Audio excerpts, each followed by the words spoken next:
গোকুল অনেক দিন হলো আমাদের বাড়িতে কাজ করে। যত দিন কেটেছে বাড়ির সর্ব ব্যাপারে তার অধিকারও তত বেড়েছে।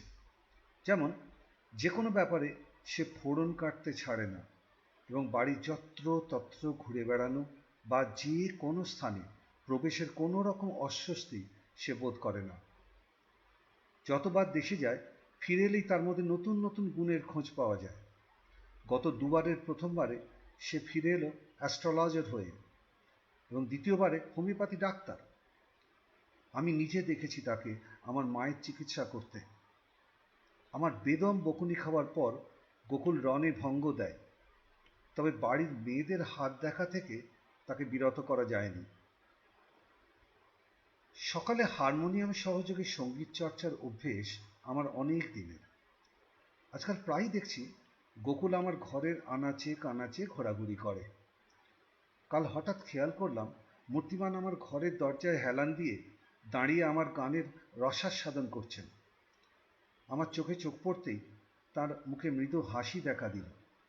খাসা গলা দিয়ে আপনার একদম ডিটো হেমন্ত।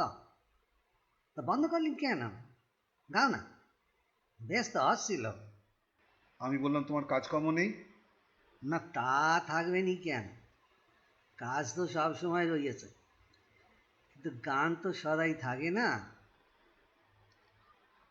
রোজই গান শুনি দূর থেকে, কিন্তু কাজ থেকে শোনার মজা আছে।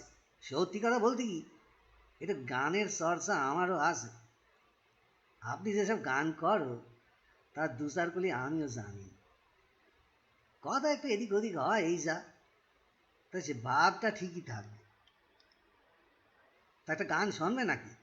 কি আর করি, বললাম ভেতরে আসতে।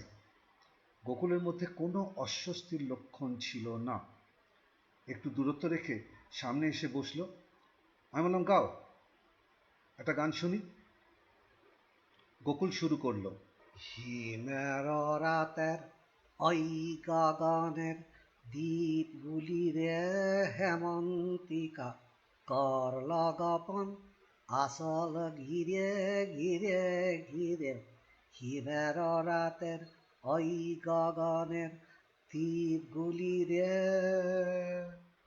যাক অপরাধ বিষাদ কালো দীপালিকায় জ্বালাও আলো, জ্বালাও আলো, আপন আলো। তারপর কি যেন সব লিখেছে, ভালো করে ঠাওর হতিছে না।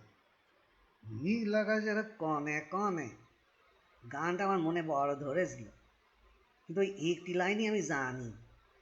নীল আকাশের কনে কনে আই বুঝি, আই বুঝি শ্যামল জাগে আহ।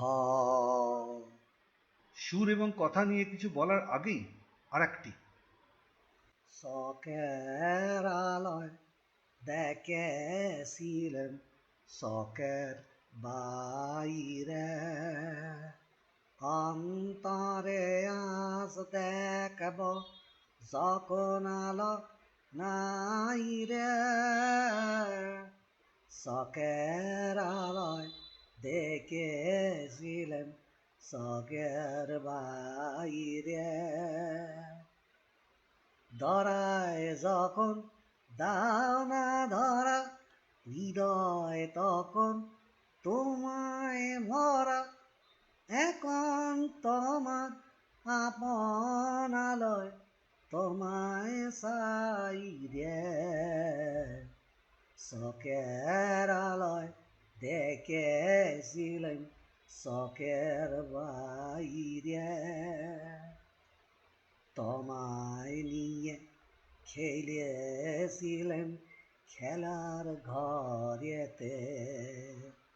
খেলার পুতুল ভেঙে গেছে পেলায় ঝড়েতে, থাকতে সেই কেবল খেলা, হোক না এখন পরাণ মেলা।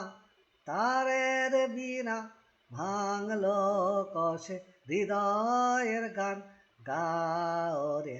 আরে তারের বিনা ভাঙলো কষে হৃদয়ের গান গাও রে শখের আলোয় দেখেছিলেন শখের বাইরে, অন্তরে আজ দেখব যখন আলোক নাই রে, শখের আলো দেখেছিলেন শখের বাইরে।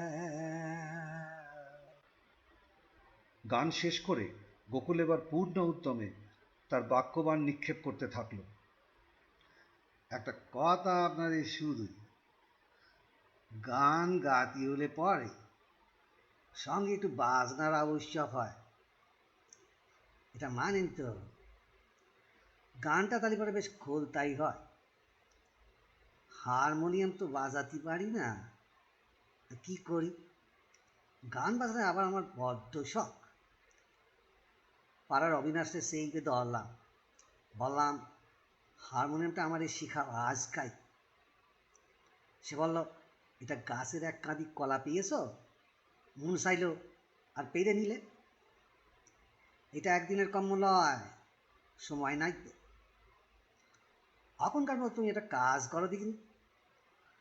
সা আর পা, সা আর পা দুটাকে টিপে ধইতে রাখো দেখিনি, সেরুনি যেন বেশ করে সেইকে ধইতে রাখো। কি বললাম? সা আর পা, সা আর পা। এবার হারমোনিয়াম পিছন পানে একটা হাঁপড় আছে। অবিনাশ ওইটার একটা কি বেশ নাম বলেছিল, বেলুন না কি বটে, ইংরাজি নাম। বাঁ হাতে ওই হাঁপড়টা একবার টানো, একবার সার, একবার টানো আবার সার, একবার টানো আবার সার। এ কি আর আমার কর্ম? এই দুটির মতো লেগে রইল। এখন ওই সা আর পা টিপে ধরে রাখি আর হাঁপড় টানি, টিপে ধরে রাখি আর হাঁপড় টানি। দিব্যি গান হতেছে এখন, গলাটাও খোলতাই হয়েছে। বলছিলাম কি, মাঝি মধ্যে আমাদের গান টানগুলো একটু শিখিয়ে পড়ে নিলি পরে চর্চাটা থাকে। একটা কথা আপনার মানতে হবে যে গান হইলে এমন দাওয়াই যে অতি বড় খুনে ডাকাই তো বধ হইয়ে এসে তোমার চরণ ঠাই লিবে। এরপর থেকেই সঙ্গীত চর্চায় কেমন একটা ভীতি আমাকে গ্রাস করতে থাকলো। গোকুল এখনো আছে, কিন্তু কখনো যদি তার সাক্ষাৎ পাই তাহলে গানের প্রসঙ্গ আমি এড়িয়ে চলি।